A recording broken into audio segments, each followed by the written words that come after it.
বন্ধুরা, আজ আমরা একটি গুরুত্বপূর্ণ বিষয় নিয়ে আলোচনা করব।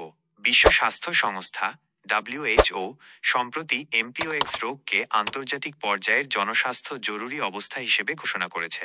কেন এই রোগ এত গুরুত্বপূর্ণ হয়ে উঠেছে? কেন এটি বিশ্বজুড়ে উদ্বেগের কারণ? চলুন বিস্তারিত জেনে নিই। অ্যামপক্স কি? অ্যামপক্স একটি ভাইরাসজনিত রোগ যা ঘনিষ্ঠ সংস্পর্শের মাধ্যমে ছড়ায়।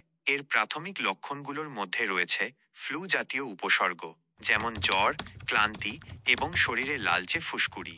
যদিও বেশিরভাগ ক্ষেত্রে এটি মৃদু হয়, কিছু ক্ষেত্রে এটি প্রাণঘাতী হতে পারে, বিশেষ করে যেখানে স্বাস্থ্যসেবা অপ্রতুল। কেন এই রোগ এত গুরুতর? এটি আমাদের স্বাস্থ্য ব্যবস্থার ওপর চাপ সৃষ্টি করতে পারে, বিশেষত যদি প্রাদুর্ভাব নিয়ন্ত্রণ করা না যায়। বর্তমান পরিস্থিতি: বিশ্ব স্বাস্থ্য সংস্থা 2024 সালের নভেম্বরে ঘোষণা করেছে যে অ্যামপক্সের সংক্রমণ আবার বেড়ে চলেছে। বিশেষত ক্লেড ইব নামে পরিচিত একটি ভ্যারিয়েন্ট বিশ্বের বিভিন্ন দেশে ছড়িয়ে পড়েছে।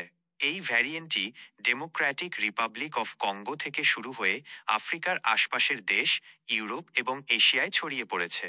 যুক্তরাজ্য, জার্মানি, সুইডেন এবং ভারতের মতো দেশে ক্লেড ইবের সংক্রমণ শনাক্ত করা হয়েছে। বিশ্বব্যাপী এই রোগের জন্য বর্তমানে 46,000 সন্দেহজনক কেস রিপোর্ট করা হয়েছে এবং কঙ্গোতে 1,000 জনের বেশি মানুষের মৃত্যু হয়েছে। এটি একটি বড় সংকেত যে এই রোগকে অবহেলা করার সুযোগ নেই।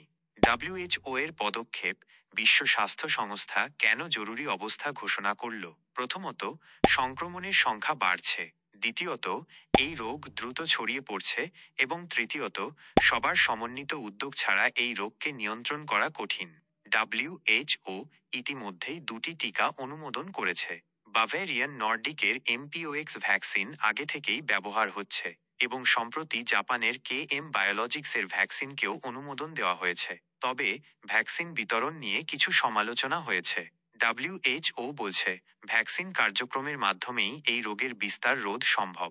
আমাদের করণীয় কি? বন্ধুরা, এই রোগের বিস্তার রোধ করতে হলে আমাদের সবাইকে সচেতন হতে হবে। WHO এর নির্দেশনা অনুযায়ী ভ্যাকসিন গ্রহণ করুন যদি এটি আপনার অঞ্চলে উপলব্ধ হয়। অসুস্থ ব্যক্তির কাছ থেকে দূরে থাকুন। কোনো অজানা ফুসকুড়ি বা শরীরের পরিবর্তন দেখলে চিকিৎসকের পরামর্শ নিন। পরিচ্ছন্নতা বজায় রাখুন এবং অন্যকে সচেতন করুন। বিশ্বব্যাপী উদ্যোগ ছাড়া এই রোগকে নিয়ন্ত্রণ করা সম্ভব নয়। বন্ধুরা, অ্যামপক্স নিয়ে আপনারা যা জানলেন তা আরও মানুষের কাছে পৌঁছে দিন। আপনারা সচেতন থাকলে এবং অন্যদের সচেতন করলে এই রোগকে রোধ করা সম্ভব। আমাদের ভিডিওটি ভালো লাগলে লাইক করুন, শেয়ার করুন এবং চ্যানেলটি সাবস্ক্রাইব করতে ভুলবেন না। ধন্যবাদ। আমরা আবার ফিরে আসব এমনই গুরুত্বপূর্ণ বিষয় নিয়ে।